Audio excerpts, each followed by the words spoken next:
Ilagay lamang ito sa ilalim ng iyong higaan, asin, tubig, upang dadami ang swerte na darating sa inyo. Papasukan ka ng maraming blessings. Hello mga guys, kumusta kayo? Panibagong araw, panibagong video na naman tayo. And sa araw na ito ay isa na namang video ang aking tuturo sa inyo ng simpleng gabay o simpleng pamamaraan na makakatulong sa atin.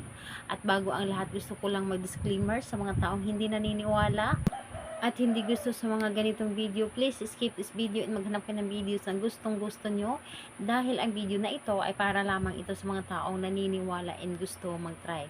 Sa lahat po ng mga nagko-comment po dito sa aking video dito sa loob ng aking channel, mag-iingat sa lahat ng mga nagre-reply sa inyo na dinadala kayo sa kanilang WhatsApp and Imo app upang makaiwas po tayo sa scam.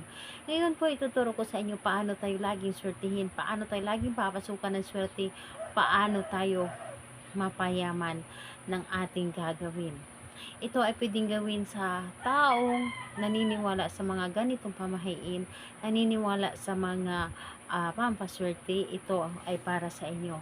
Ang kakailanganin lamang natin dito na gagamitin is kailangan mo lamang dito maghanda ng isang basong tubig, at yung baso dapat ay ganito po, ay nakikita po ang tubig sa loob. Kailangan din natin dito ng isang kutsarang asin. And kapag handa ka na, pwede mo na itong umpisahan o di kaya ihanda mo na ang inyong sarili. Ihanda mo ang inyong sarili, kailangan na alam mo sa iyong sarili na gustong gusto mo itong gawin. Alam sa iyong sarili na hindi ka nagdududa at buo ang inyong loob sa paggawa nito. At yung nasa isip mo ay positive at naniniwala ka na sa pamamagitan nito ikaw ay laging swertihin. So kapag ready ka na, pwede mo na itong umpisan. Ang gagawin mo lamang dito, napakadali lamang. Sa isang basong tubig, lagyan mo ito ng isang kutsarang asin. Yes po. Ang asin kasi ay isa ito pampataboy ng malas, at isa rin ito nagbibigay ng swerte sa atin, proteksyon. And ayun po, kumbaga itataboy niya ang kamalasan at swerte ang ipapalit, at blessing po or ang swerte po ang lagi papasukin sa ating tahanan. At kapag nalagyan mo na ito ng isang kutsarang asin, ibubulong mo dito sa pamamagitan nito, lahat ng kamalasan sa aking buhay, lahat ng malas sa aking pamamahay ay aalis, at papasok ang maraming swerte, at lagi na akong swertihin.